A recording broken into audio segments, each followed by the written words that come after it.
Welcome everyone. Apologies for the slight delay in starting while we were getting everything sorted out.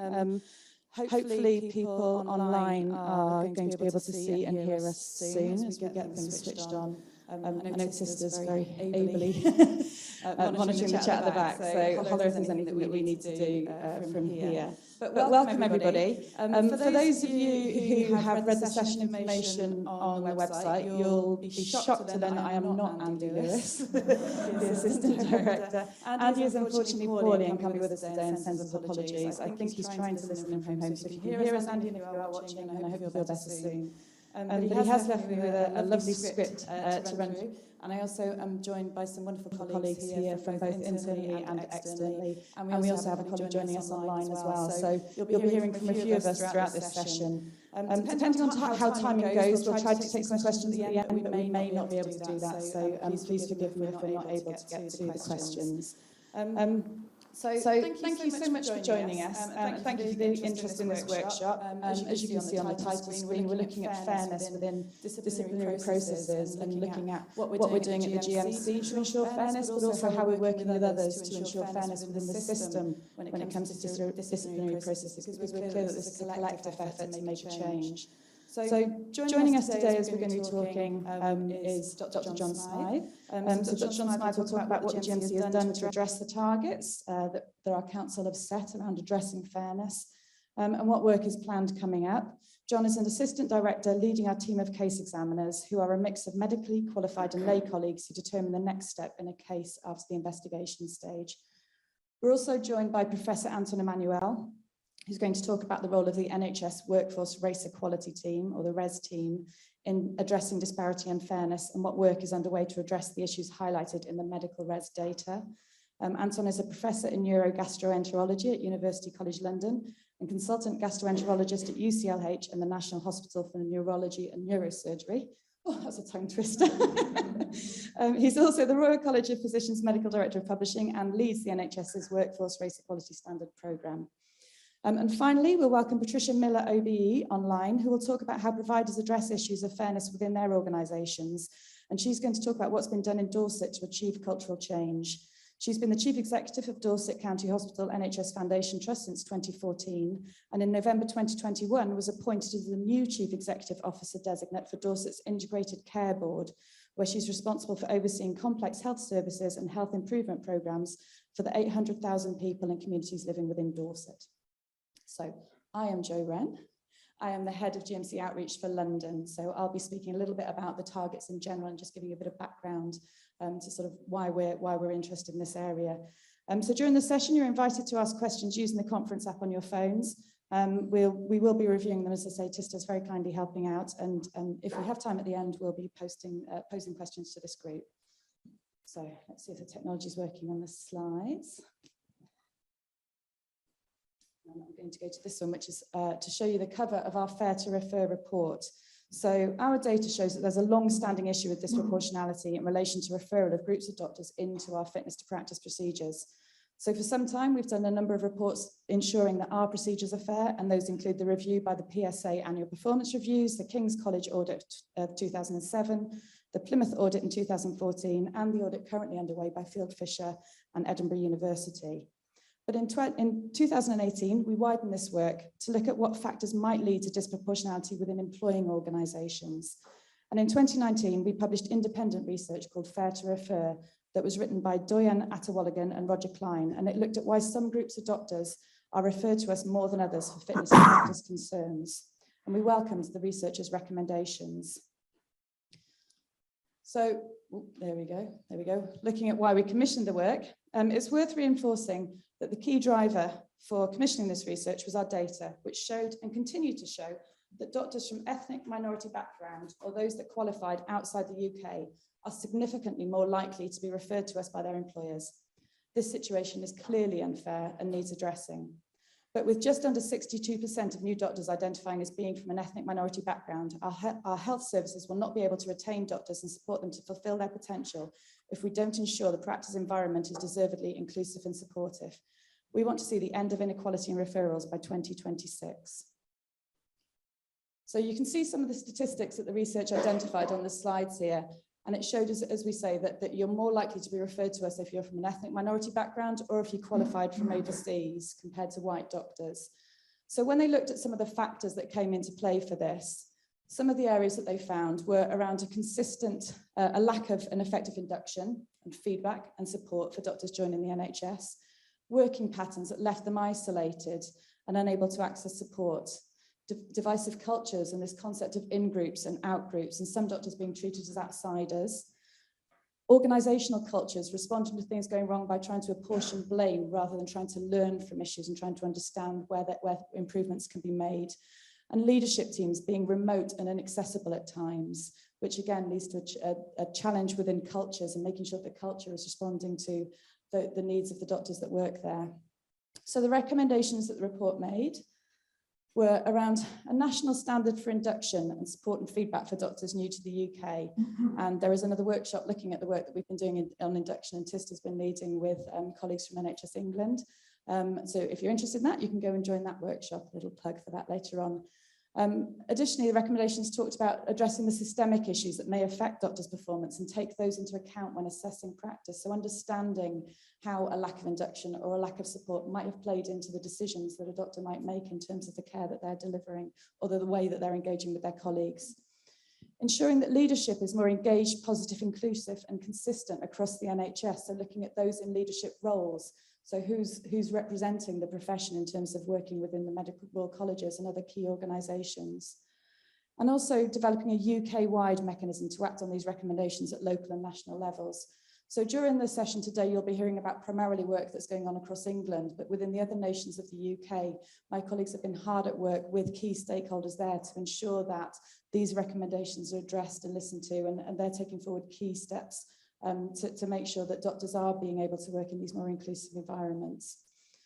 So there's a little bit about our data. I'm going to go through this fairly quickly because I want to get on to, sorry, I'm whizzing through them also. People on the screen, people online can read through the slides that we've got here. But you can see when we're looking at employer referrals in particular, which is the area that we focused on, employers are more likely to refer ethnic minority doctors than white doctors through to us. And those referrals from employers are more likely to result in a GMC investigation. And they are therefore more likely to result in those doctors being investigated and getting through to a hearing and being given sanctions. So you can see that from coming into the door through all the stages, ethnic minority doctors are more likely to be overrepresented. So we know that something is going on within the system before coming to us that means that these doctors are more likely to be reported into us. And that's the area that we want to look at. What can we change and who can we work with to understand where the issues are and how we can address them? So again, talking about it in terms of international medical graduates, they're more likely to be referred to us again, more likely, those referrals are more likely to come from employers, and they're more likely to receive a sanction or a warning. So this, we see a very, very similar pattern there. So I think this is where I hand over to John, talking about our targets and some of the work that we're doing to eliminate disproportionality. Can you hear me okay? I hope I can work this magic stick. No? That's right. Okay, so obviously broad aims of the work are to foster inclusivity and greater collaboration between parties to, with the long-term aim of eliminating the disproportionality in referrals. So the question is, how in fitness to practice can we go about achieving that? And bear in mind what Dame Carrie said earlier on, which is that the GMC doesn't control what's sent to it. All we can really do is try and filter and manage the complaints that we receive and deal with those in the most proportionate way possible. So these are the four main areas that we are seeking to concentrate on. So collaborating with other stakeholders to share an understanding of what things do and don't need to come to the GMC to make sure that the process for sending things into the GMC is as fair as it can be. And we've made some changes already in terms of trying to put greater safeguards in place before we actually open investigations, and also to think more carefully about this very specific area of employer referrals and why those differentials exist, and to give more, if you like, challenge to those referrals if that's the appropriate way to phrase it. So In terms of collaboration with stakeholders, I think we're going to hear a little more from Anton in respect of work that's ongoing. But obviously, if the GMC doesn't control what comes to it, the only way that we can really eliminate disproportionality in the longer term is to make sure that all parties are thinking in the same way. All people are thinking about the possibility of bias creeping into decisions to refer into the GMC. And so we want to work with other parties to make sure that they're on the same page as us in terms of thinking about whether or not all steps have been taken that could have been taken to prevent referrals coming in, and to make sure that only the referrals that do need to be opened come into the GMC. I'm not going to go into the data in great detail, but you've seen the data already quite briefly. There is definite historic evidence of an over-referral from designated bodies of doctors from minority ethnic backgrounds. That is a fact. You know, we can't escape that. And we've been very public about that for a long time. The question is, what do we do about it over the longer term? And this is what we're now moving towards.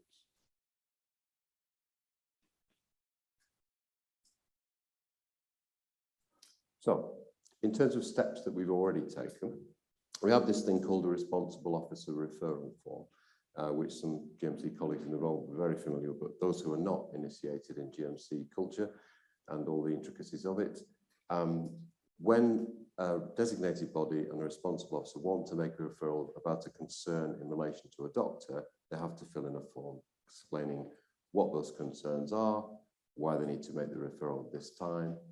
And when we reviewed in the light of the Fair to Refer report and our view about reducing disproportionality, we did think there could be some improvements made to it. So what we've concentrated on is, does the environment in which the doctor is working at the time affect their ability to provide the type of care that might be expected in that environment? So for example, what we see examples of in fitness to practice are dysfunctional departments where things aren't going well, relationships are very strained, there's understaffing or under-resourcing, too many patients, etc., familiar story. However, the outcome of that might be that an individual doctor gets, if you like, singled out for criticism and blame for the fact that outcomes aren't as good as they might have been in a particular situation.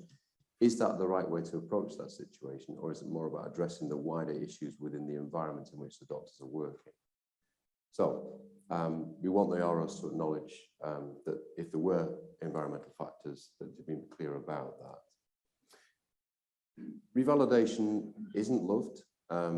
Revalidation is something that doctors sometimes challenge with. Personally, I've never had an issue with it. I find it a particularly useful process in terms of having those annual appraisals, the opportunity to have discussions. However, if you're new to the GMC and you're new to the UK healthcare system and you've never gone through that revalidation cycle of appraisals, of being encouraged to reflect, of being encouraged to try to develop thinking in the way that UK healthcare culture would expect, then maybe you've not got the kind of insight and understanding of what would be expected when things have gone wrong if you've trained through the system for a long period of time.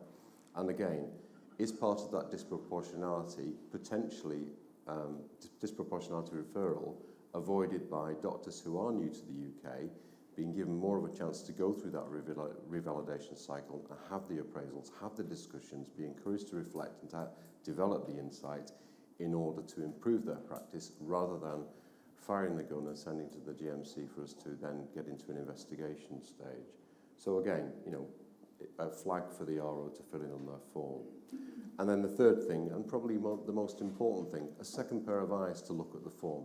Is this the right time to make this referral? Have all the steps that could have been taken locally been taken? Is it appropriate to send this to the GMC at this stage? Because if you're very close to something, sometimes you don't see it in the same way as somebody who is distant from it and can be a little bit more objective and removed. And again, thinking about cultures and the environment in which people are working, that might be quite an important thing. Okay. When complaints are received by the GMC, they're seen by members of GMC staff called assistant registrars, and they're important people at the GMC because they have to make decisions on whether or not to open an investigation. We're going to give them some very extensive training in respect of unconscious bias. We have done some training already, it's ongoing, and we want to keep that as a renewed process because they have the opportunity to challenge the referral and say, is this the right time? Have all the things that need to be done been done? Or can we push back to the organisation and say, hang on a minute, could you tell us a little bit more before we decide to make a decision on a referral? And then the final thing, which falls to my team at the moment, is to, if we've gone through an investigation and having done the investigation, assessed the evidence, we decide that actually maybe there could have been more done locally before this referral was sent into the GMC, to feed that back to the responsible officer to say, not saying you didn't do anything wrong, what we're saying is, could you learn for the future to say perhaps there are a few more steps that you might have taken before sending this in to us? And with the long-term aim, if we don't need to see it, then don't send it to us. Deal with it locally. It has to be the right way. I'm being given the time signal at the back there, so very quickly to say, so Anthony Hooper QC did a review for us some years ago now, 2015. He was very keen that we introduce safeguards for whistleblowers, and what we have experienced is some evidence that sometimes, perhaps unconsciously, referrals are made to the GMC on the back of doctors having raised public safety concerns about their organisations, about having whistleblown within their organisations. And we want to make sure, and we have processes in place to make sure that if a referral comes in the context of a doctor having made concerns public about an organisation, that they are given adequate protection so there's not any retaliatory action in being sent in for a referral to the GMC. And I think that's me. Thank you. So thanks very much for the invitation to participate in this session, which is incredibly important to us in terms of the national work we're doing here, because fundamentally, the thing that terrifies pretty much every doctor is that letter coming through, apart from the renewal subscription, the one around you're being investigated.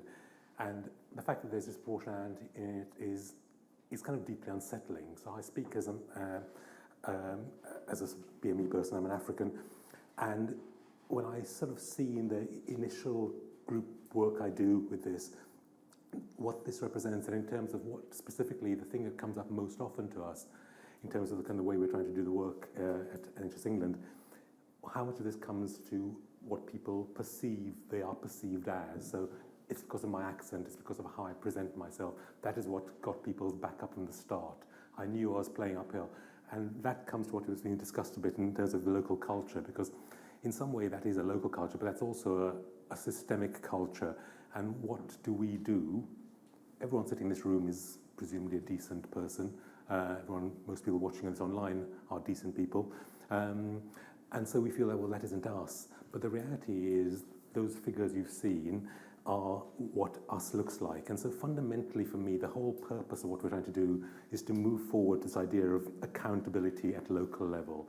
So rather than, and again, if I'm being critical of the organisation I work within at the moment, so what? But fundamentally we have to change how we work. We have to go from being this kind of idea of a beacon shining light on things to actually saying our role in a national position is we can't do any of the doing. All the doing is done locally. So our single role has to be to showcase best practice and to help encourage accountability for everything. Obviously, this is a discussion around referrals, but everything we're doing is about trying to make data disaggregated and local so that we will present this in a local pattern and then encourage organizations to recognize how that links to the other things about their ethnicity pay gap, about their patient safety event reporting, around their cancer targets, around their A&E weights. How does this discrepancy that we've identified in your organization, ranking against the rest of the country, how does that lead to identifiable target? What strategies do we have in place that are evidence-based? Those of you here this morning hearing about Google and all that, why do Google do EDI better than anyone else? Why does Starbucks do? Why do Gap do?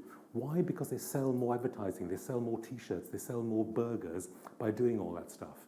Okay, so they do it because their end product is better for it. And there's an irony in a public sector organisation working towards health and life where we don't take that attitude seriously. So there are evidence-based things that we should be doing. That's what we're trying to move towards. The organisation itself then implements that plan. We collect data on what happened. Were you helped by the network? Were you hindered by your union. What worked for you to make that embed? And then let's look at the data and just go around that circle until we've whacked that mole enough times. So fundamentally, that's the way of doing that. And the way we're doing that is to present for the first time this year. All of your organizations got one of these last week. So apart from the national report which you've seen, they got their own data. This is just a redacted example showing this is a trust in the Midlands, as you'll see, showing their data in the first column, the regional data, the national picture, and how that ranks across the whole nation. So that then we could then move to this idea of saying, here is where your greatest areas of challenge are. Here's the things that you should be focusing on if you are serious about doing this. And for some of them, it's in this discussion, it's indicator 3, which is the one around your referrals. So the whole point is to disaggregate this and to break it down, not just have these kind of monolithic lumps of white and BME, because we recognize that what happens for Gypsy and Roma people amongst the white community is disproportionately worse. That amongst BME communities, African and black people have a significantly greater likelihood of discrimination than Asian people across certain sectors in particular. So it's to disaggregate this by ethnicity, by gender, and by workforce type. And we are also using the data in a more flexible way. So this is a discussion about what's being done. At a national level, we're trying to understand where is there sustained improvement. So at the bottom of this slide, where are the organizations which may have started off with terrible data, which are making a real upward improvement? This is indicator 2 on recruitment, but we can identify those which are exemplars, those which are at the worst end of the spectrum, and those which are as close to parity. So what can we learn from these organizations? And we can do that for all our indicators, and including the one around referral. The problem with the referral one is, as it says in the top right there, that at an organizational level, one of the challenges is that numbers of referrals are so small that it's hard to make sense of this kind of data in the way that we could for the employment data, where hundreds of people are employed per year. So this is something which we are trying to address because, although it's, as I said at the start, the experience is a miserable one, so we have to do something. And one of the things that works is setting targets. So nationally, this target was set, and we are nowhere near meeting that. So this improvement is within the bounds of what could be statistically changeable, but we're nowhere near the 76% we aimed for in terms of disciplinary disparity from the Fair Experience for All document 2 years ago. So what do we do? What we do is we focus on the fact where there's things that can improve. So what we've seen is that East of England, where we worked very hard regionally and locally with, we've recognised that you can see that there's been a significant drop. So while the national picture has changed marginally with time, in that region, there's been a substantial improvement. So now 3/4 of the organisations in that region now have parity of referral. Okay, that's good. That's an impressive downturn, which you don't see from the national picture. So the point about this for me is that targeted regional actions work at local level. So what are we doing? The things we're doing in this space, one is to create this a system-wide, for those which will participate, a panel where the case is presented in an anonymized gender, ethnicity way, and there's a standard pro forma being created for that group to work to discuss that case, create a recommendation for the referring officer, who will then make a decision. So it's still, the power still remains the referring officer, but there's an independent panel which gives an opinion around that. And that's being undertaken with a few of our pilot exemplar sites. We're undertaking an action which is based around trying to create a decision tree formula, which again is from the documents that you've all seen, but actually embedding that in a practical way. So John talked about the things about that referral form. How do we help trusts organise what that referral form should consist of? We recognise that there are challenges in all of this. So these slides, which I'm happy for people to share, tell us that there is a problem with some of this stuff, and there's bureaucracy that has to be overcome. But if we can work it in the exemplar sites that we're working with to do it, then we'll hopefully be able to have a model, as I say, which we can then disseminate more widely. And fundamentally, all these actions we're taking at organisation level, what can I say pessimistically? Only 1 in 10 of our organisations have agreed to undertake this. So I've put myself in front of every executive I can. 22 organisations have agreed to take some action on these things. So that's better than 0, but it shows the kind of the fractional gains we're making. And so fundamentally, my last thing I wanted to say is that ultimately, the other bits we have to do in this space are to work with people who actually want to work with us. So that means the organisations which are prepared to do that, but also linking ourselves to the kind of advocacy activism groups within the networks. and to work with the National Guardian's Office to understand, because one of the things that's coming across very powerfully is the intersection that occurs between whistleblowing, ethnicity, and referral. So for us, working with the FTSU Guardians and the National Guardian's Office for us is a really key direction of travel for this. So listen, sorry to gabble fast, but please come and grab hold of me during lunch break. Thank you so much, Anton. And hopefully now, with the wonders of technology, we're going to hand over to Patricia Miller, who is joining us online. So I'm gazing at the audiovisual colleagues at the back. Hello. Hi, Patricia. Over to you. Thank you for joining us. So thanks, Anton. That was great. A nice segue into my slide pack. Are we going to have the slide back up on the screen? Yes. Click the next slide. Sorry. Thank you. So, I'm just going to talk to you a little bit about the work that was done at Dorset County Hospital and continues to be done after my departure around culture and inclusion. And I remember quite a few years ago meeting Jeremy Hunt when he was Secretary of State for Health and talking about NHS culture and what needed to change, and Jeremy's view at the time being that culture is quite nebulous and really difficult to measure, which is why he nailed his colours to the mast on safety, and I actually don't agree with that. I think if you put the work in, culture is very easy to measure, and it's one of the principal things that we need to really change in the NHS if we're really going to deliver what we need to with integrated care systems, but more importantly, recruit and retain the staff that we need. So it's incredibly important, and if we continue to put it on a too difficult pile, then we're not going to make those changes, and we'll see the consequences of that. So the work we did at DCH was primarily based on the fact that our race equality performance looked pretty good when we looked at it at board level over a period of time. But in actual fact, what I knew as a chief executive of the organisation from a B&E background was that I, as the head of the organisation, faced both micro and macro aggressions on a regular basis. And so if I was facing that, then the staff that we had in the organisation that were from minority backgrounds were almost certainly facing it and just not reporting it. So we decided to do an exercise to really get underneath the culture. So if I just give you a quick, don't go back on the slide, that's fine, a quick overview of Dorset. Only 3% of our population are from minority ethnic backgrounds, but now actually those figures are out, pushing on 14 or 15% of our actual staff are from ethnic minority backgrounds, and we know that if we continue with the level of overseas recruitment that we've been doing in the past, then by 2025, what we're going to have is a quarter of the staff being from ethnic minority backgrounds. So it's absolutely critical that we make the changes to culture that we needed to. And also because if we started with those staff, then what we were effective to do was putting the building blocks in place to make sure there was an inclusive culture for everyone. So we looked at our RES scores so that we knew that the positivity sat within them at a very high level probably didn't match the lived experience. Next slide, please. So we conducted a culture audit. We delivered on a discovery phase, and we asked the question, 3 simple questions to staff. Do I belong? Do I feel safe? And do I feel heard? And what we discovered from that was there was a high degree of discrimination in the organisation, and we weren't getting the best by any means out of the staff that we had because staff of colour, we weren't treating them appropriately. And so we decided to take a number of steps. So the board were quite clear that if this was going to change, it needed to be led from the front, it needed to be led by them.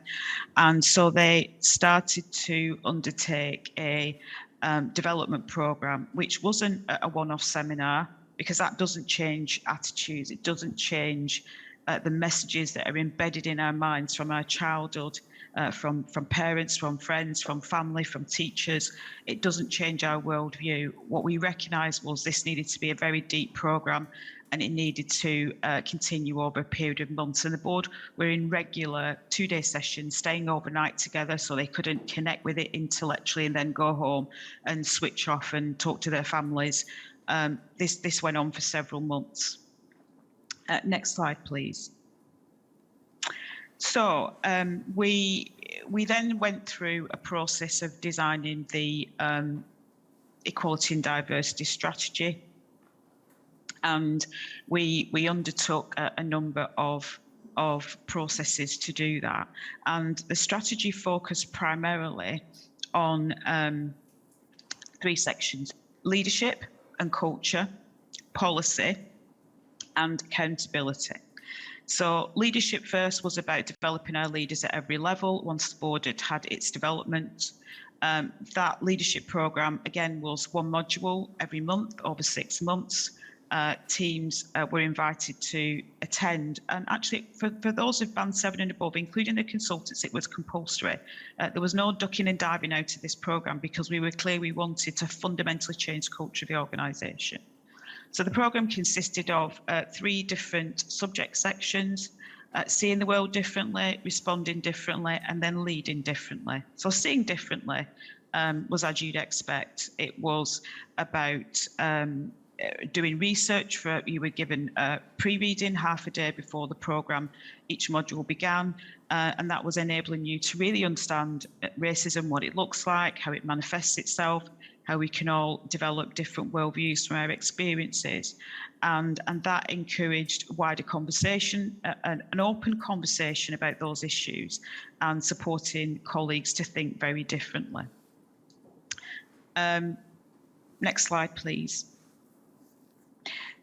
We then looked at, we used culture discovery feedback to really design that programme with our external partner, so that we made sure we were hitting all the right buttons in terms of the work that we were doing, and the aim of it being to make sure that we were not just developing a learning culture with a refreshed approach to performance management through some of the policies, but also that we were being fair and equitable around transparent career development opportunities, particularly for staff that had come from overseas, not just our BME staff that were UK born, and also that our recruitment processes were fair, they were open, and they mirrored the values that the organisation wanted to deliver. Next slide, please. So we said we developed the inclusive leadership programme. The purpose of doing the work on the discovery phase also was that if you look at some of Shine's work, Edgar Shine, on culture change, it talks a lot about disrupting current cultures, destabilising current cultures in order to move everyone into a space of wanting to do things differently. I think that's what the discovery phase delivered, and so people were more receptive then to wanting to engage in a piece of work that moved the organisation's culture into a much more positive space. Next slide, please. So, as I said, the programme, three steps. When we moved into responding differently, that was around enabling people to use the information they now had to think through how they might respond to colleagues in a very different way. When we moved into the leading differently phase, that was helping them not just to develop a different set of soft skills around leadership, but it was also around supporting them with connecting the ED&I work with health inequalities, because the reality is, if we really want to deliver on the agenda of reducing inequalities in the wider sense in society, which is what the integrated care systems are all about, then the starting point of that is delivering inclusive cultures within organisations. So the final element of the programme really focused in on how the first 2 sections of the programme could really support different leadership behaviours that were more informed, and where we were supporting individuals not just to use softer skills, but also use more of their emotional intelligence. What we discovered from this 3-pronged approach was that change doesn't happen overnight. So if you're expecting culture, that you're going to start some cultural interventions, you're going to do them as a one-off task, and culture is going to change within 12 months. And I'm afraid that's not what happens. Culture takes time to embed in organisations. It takes time to change belief systems. it takes time to change associated behaviours. So we were not expecting to see any significant progress within the first year or two. And in actual fact, at the end of the first year, what we did see was a rise in staff that were prepared to report they were being bullied and harassed, which I saw that as a positive because we were not there before. People were too afraid to raise those issues. But at the other end of the survey, we saw a significant rise in the number of BME staff that felt that the organisation was a place they wanted to work and they would recommend it to their colleagues. So that said to me that we were doing the right thing. What we saw in the staff survey results that were published a couple of weeks ago for 2021, finally at the end of year 3 of the programme, and it continues now as an embedded element of the organisation's management structure, was that the percentage of staff that felt they were treated with kindness and respect, and that the organisation didn't just recognise difference, it celebrated it, jumped by 8%. So that said to me, the organisation is now in the place of delivering sustainable change, and that staff who fit any of those protected characteristics in the Equality Act are now starting to see a more positive experience in the organisation. And I think that approach that we now can see that intervention and the evidence that there is cause and effect there is something that I definitely will be taking into the Dorset integrated care system, because I now see there are interventions that actually work. Thank you.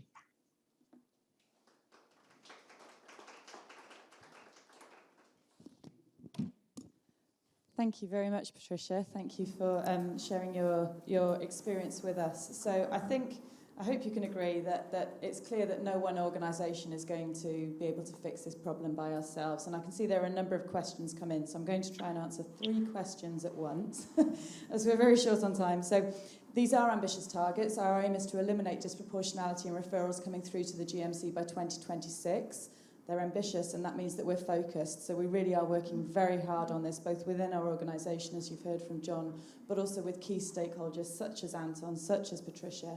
I see colleagues from NHS London at the back who I'm working closely with within London and other organisations. So we really are trying to understand where we can sort of work together, exert our influence to drive change within the systems. So they are ambitious targets. We are keen to think about how we can work at a local level with organisations, and colleagues within outreach are regularly talking to responsible officers, medical directors, directors of medical education and others within organisations to think about what influence we can exert. So how can we support those doctors working in those organisations, whether that's through direct interventions like offering training on how to raise concerns or how to challenge unprofessional behaviour in others, or by having conversations with those involved in disciplinary procedures to understand what they're doing around fairness and those sorts of things. So we don't have the answers. No one organisation does have the answers, but we hope that by working together we can all find a way to eliminate the disproportionality. So thank you so much for coming along today. I'm very conscious we have exactly 60 seconds left until the end of this session. So I apologise we're not going to get to questions in the room, but we're all very happy to hang around and answer questions afterwards if that's in any way helpful.